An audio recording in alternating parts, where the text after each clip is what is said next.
So the snow is finally melting, and it's time to move on to the next project. So um, I've got two Isuzu Troopers. The one 4x4 Trooper is the one I was using to help tow people out of the snow and get people unstuck. The other red Isuzu Trooper has been sitting for the last couple of years. It needs a head gasket.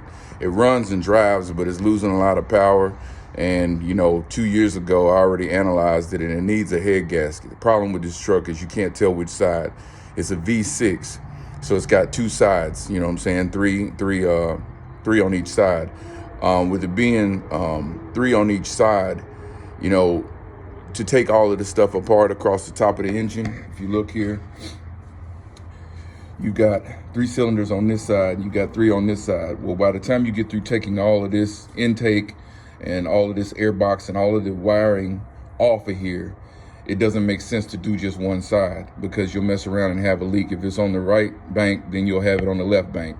So I'm gonna do both sides while I'm in there. The idea behind it is, so if you never had a bad head gasket, basically what it looks like is you start losing coolant or air. So you got 3 things in there.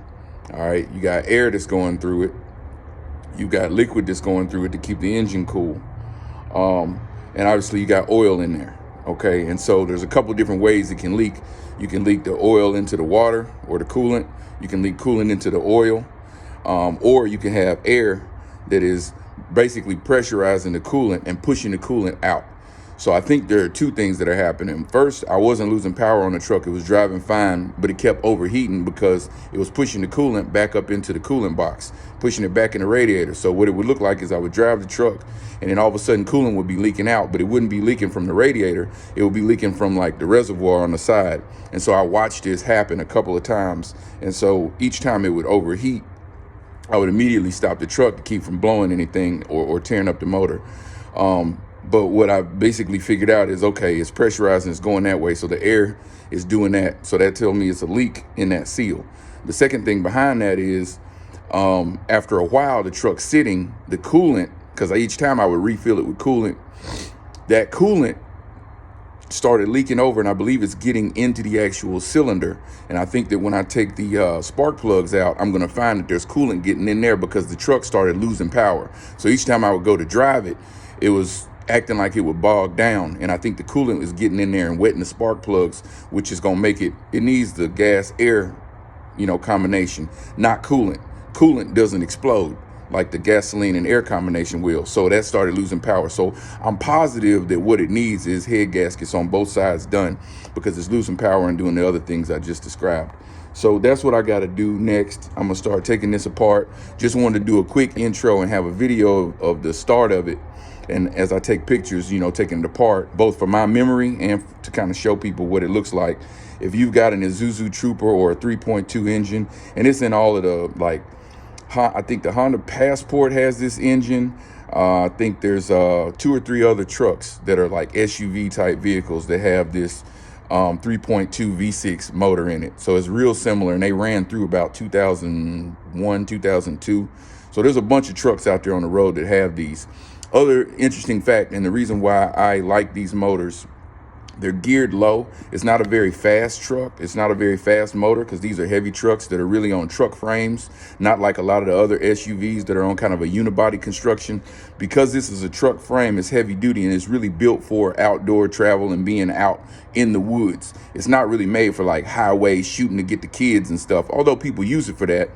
A lot of the high output motors, like the straight 6s that you see in the Cherokees, those motors are a lot faster. They're geared a lot higher, meaning when you take off from the light or you jumping on an expressway, they take off with the speed and they keep up with little cars like Honda Civics and stuff. These trucks really don't do that. They don't take off real fast. They're not quick cars. They're not made for that.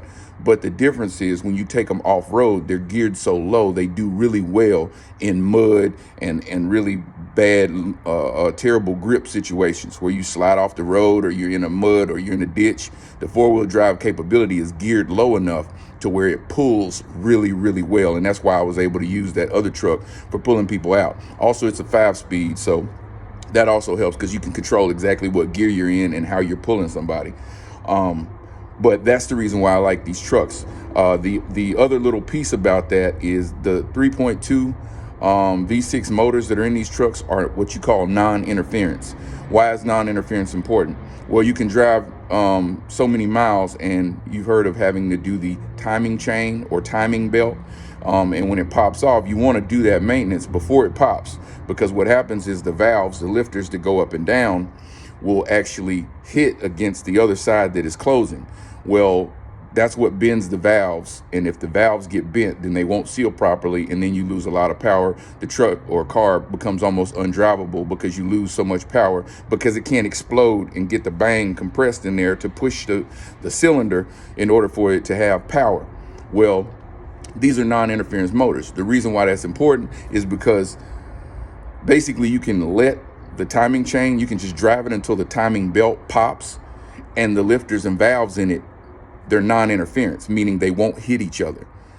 Why is that good? That's good because you can actually pop the timing chain, put a new one, put a new belt back on it, and it'll fire up and run just fine, and you won't have bent any valves. That's the other beauty of these trucks. So if you ever see one of these trucks, you know what I'm saying, somebody selling them for $500, $600 or something like that, oh, it's a great truck to get, because it's not going to bend the valves on you, which is going to extend your engine life. You change your oil and do the other stuff on it, 300, 400,000 miles, no problem. Anyway, that's enough. That's long enough. It's about 6.5 minutes. Let me get off of here and get to work, because I got a lot I got to do on this truck to get this apart. Just pulled these off, so I'm right at the beginning. Next, I'm going to go down there and get that fan off so that I can go ahead and pull this radiator out, and then we'll be off to the races.